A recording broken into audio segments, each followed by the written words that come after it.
نحمده ونصلي ونسلم على رسوله الكريم اما بعد فاعوذ بالله من الشيطان الرجيم بسم الله الرحمن الرحيم واما السائل فلا تنهر صدق اللہ العظیم۔ میرے عزیزوں، میرے دوستوں، میں ایک جگہ بیٹھا ہوا تھا، میرے ساتھ کچھ ساتھی بھی تھے۔ ایک فقیر آیا اور اس نے اللہ کے نام پر خیر مانگنا چاہا، لیکن ایک ساتھی نے اس کو بہت غصہ کیا اور اس کو کہا کہ بھاگو یہاں سے۔ تو میں نے اس کو دیکھ کر میں نے کہا، قرآن کریم میں اللہ رب العزت فرماتے ہیں وَأَمَّا السَّائِلَ فَلَا تَنْهَرْ، کہ آپ کبھی بھی سائل کو جڑ کو مت، اس کو ڈانٹو مت۔ تو میں نے کہا کہ اکثر لوگ ایسے ہوتا ہے کہ جب اس سے کوئی سائل سوال کرتے اللہ کے نام پر ان سے مانگتے ہیں تو اکثر وہ غصے ہوتے ہیں اور بہت ڈانٹتے ہیں اور بھگا دیتے ہیں۔ اللہ رب العزت نے قرآن کریم میں واضح ارشاد فرمایا ہے وَأَمَّا السَّائِلَ فَلَا تَنْهَرْ، کہ آپ سائل کو کبھی بھی مت جھڑکو، کبھی بھی اس کو مت ڈانٹو۔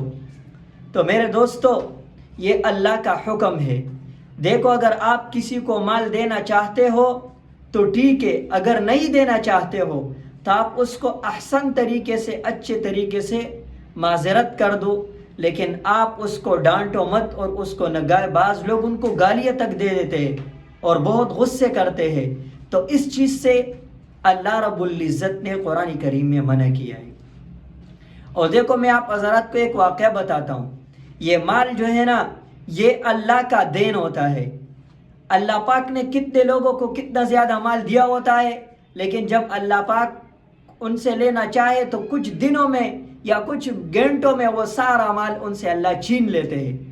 ایک واقعہ ہے کہ ایک آدمی تھا، اس کو اللہ نے بہت مال دیا تھا اور وہ اپنے بیوی کے ساتھ بیٹھ کر کھانا کھا رہا تھا۔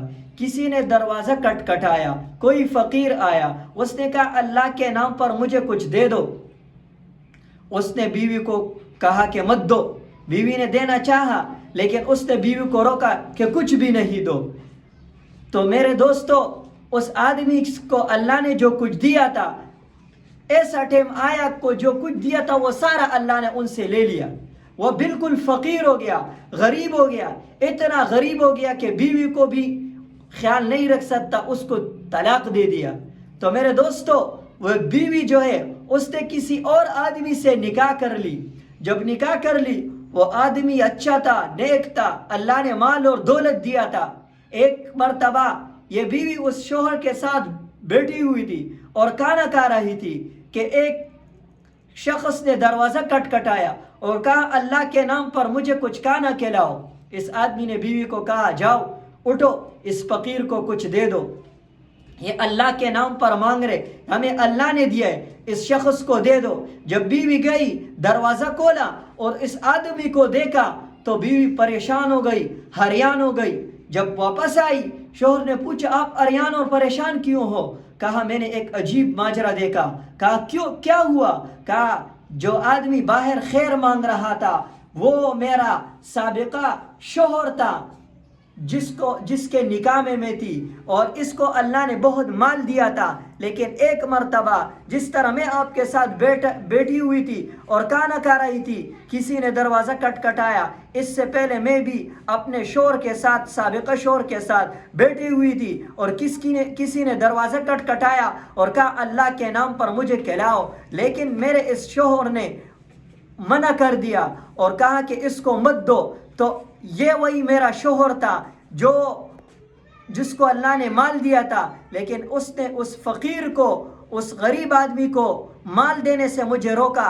آج اللہ نے اتنا غریب کر دیا کہ آج وہ دروازوں میں کھڑا ہوا ہے اور لوگوں سے مانگ رہے اللہ کے نام پر۔ جب یہ بات اپنے شوہر کو بتائی، جو موجودہ شوہر ہے، وہ شوہر نے کہا کہ اچھا، میں اس سے زیادہ تعجب کی بات آپ کو بتاؤں؟ کہا، بیوی نے کہا بتاؤ کیا ہے؟ کہا وہ جو غریب آدمی تھا، جو خیر مانگ رہا تھا، وہ میں ہی تھا، اور میں نے اس غربت پر، اس اللہ نے جو مجھ پر فقارت لائی تھی میں نے اس پر شکر اللہ کا ادا کیا اور صبر کیا. آج اللہ نے مجھے بہت مال دیا. آج میں وہ آدمی ہوں جو پہلے غریب تھا لیکن آج اللہ نے مجھے بہت مال سے نوازا ہے. تو میرے عزیزو اس دنیا کی کوئی اہمیت نہیں ہے. یہ دنیا جو ہے اللہ پاک دے دیتا ہے کسی کو پھر واپس بھی چھین لیتے ہیں. یہ مال یہ ہاتھ کا میل ہے, کبھی زیادہ ہوتا ہے کبھی ختم ہو جاتا ہے. اس وجہ سے ہمیں چاہیے کہ جس کو اللہ نے مال دیا ہے تو اگر اس سے کوئی اللہ کے نام پر مانگے تو ہمیں تو روکنا نہیں چاہیے. ہمیں چاہیے کہ ہم خوب اللہ کے راستے میں اللہ کی رضا کے لیے ان غریب کو دے دے, کیونکہ ہمیں بھی اللہ نے دیے. وہ آدمی بھی اللہ کے نام پر مانگ رہے تو پھر ہم ان کو کیوں روکے؟ تو چلو اگر ہم اس کو دے نہیں سکتے ہیں تو ہم اس کو ذلیل نہ کریں, ہم اس کو خوار نہ کریں, ہم اس کو گالی نہ دیں, ہم اس کو بگائیں نہیں, بلکہ اچھے طریقے سے ان کو معذرت کر لے کہ بس فی الحال میرے پاس نہیں ہے, یا کوئی ایسی طریقے سے اس کو معذرت کر دے کہ ان کی دل آزاری نہ ہو. اللہ تعالیٰ ان باتوں پر عمل کرنے کی توفیق عطا فرمائے. وآخر دعوانا الحمدللہ رب العالمین.